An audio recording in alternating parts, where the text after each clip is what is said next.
जति टाढा भए तापनि तपाईहरुका अति नै राम्रा क्रियाकलापहरू सधैँ हाम्रा मन मस्तिष्कमा गुन्जिरहनेछन्। सत्य के हो त भन्दाखेरि अब यो चैत्र जुन 19 गतेमा तपाईहरु एसई फेस गर्दै हुनुहुन्छ, त्यसको लागि हामी हाम्रो तर्फबाट दिनुपर्ने सबै मलजल दिएर तपाईहरुलाई तयार पारेको छौं र हामी पूर्ण रूपले आशावादी छौं कि जसरी विगत 3 वर्षदेखि हाम्रो विद्यालय दुर्गा मोडलले सियारी गाउँपालिकामै उत्कृष्ट मात्रै होइन जुन सर्वोत्कृष्ट रिजल्ट दिएर एउटा नेम एन्ड फेम कायम गरेको छ। हामी पूर्ण आशावादी छौं कि तपाईहरु पनि यो वर्ष हाम्रो मेहनतलाई कन्टिन्युटी दिनुहुनेछ। त्यस्तै सिकाइका क्रममा सिकाउने क्रममा कतिपय अप डाउन भयो होला, त्यो सबै तीता तीता अनुभवहरू हामीलाई छोडेर मीठा मीठा अनुभवहरू लिएर जानु होला भन्ने मेरो एउटा सुझाव पनि रहेको छ। र तपाईहरु यो स्कुलमा आउँदा मलाई याद छ अहिले पनि तपाईहरु यो स्कुलमा आउँदा सुरेश सरले यसरी औला समातेर डोर्याएर क्लासमा लैजानु भयो। आज हामी सबैको सहयोगबाट हामी तपाईहरुलाई पखेटा लगाइसकेछौं, विङ्स लगाइसकेछौं। अब तपाईहरु उड्न सक्ने क्यापेबल हुनु भएको छ भन्ने कुराको हामी आशा लिएको छौं। र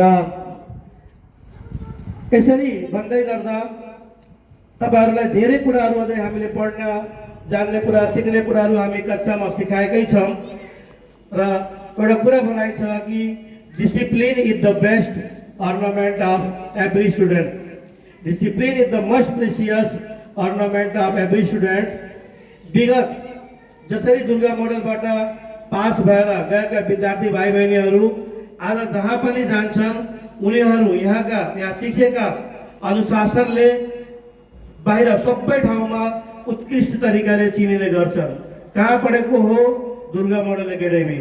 यहाँको अनुशासनै छुट्टै रहेछ, यहाँका वेशभूषै छुट्टै रहेछ।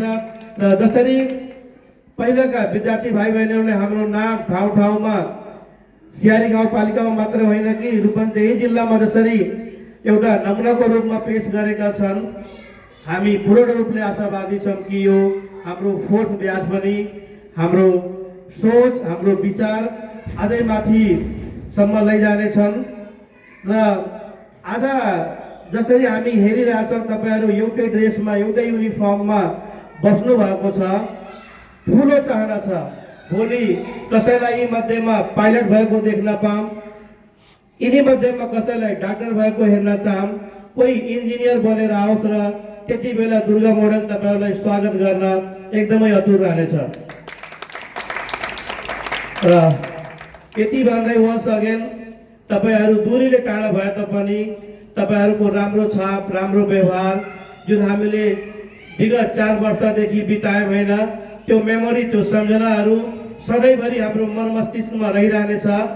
हामी आउने च्याप्टरका लाइफका आउने च्याप्टरका विभिन्न प्याराग्राफ कोही पुलिस स्टाफ कोही क्वेसन मार्क बनेर सँगै रहनेछौँ। र तपाईहरुलाई आगामी दिनमा कुनै सरसहयोग कुनै किसिमको हाम्रो आवश्यकता पर्यो भने पहिलेदेखि नै हाम्रो प्रिन्सिपल सर एकदम तत्पर रहनु भएको छ र मलाई आशा छ कि आउने दिनमा पनि त्यो तत्परता कायम नै हुनेछ। र धेरै समय नलिँदै आज त एउटा इमोसनल घडी रहेको छ, कहीँ न कहीँ धेरै कुराहरू बोल्न खोजिराखेको छु तर आवाजले साथीकै दिमागले साथ दिइराखेको छैन किनकि मन एकदमै भारी भएको छ हैन। र भोलि बिहान क्लासमा आउँदा तपाईहरुको आवाज गुड मर्निङ सर सुन्न नपाउँदा साथीकै यो मन धेरै रुनेछ हैन। तर के गर्ने तपाईहरुको यो फर्स्ट स्टेप हो, यो एकदम सफल रहोस्। Everybody best wishes, best of lock, thank you.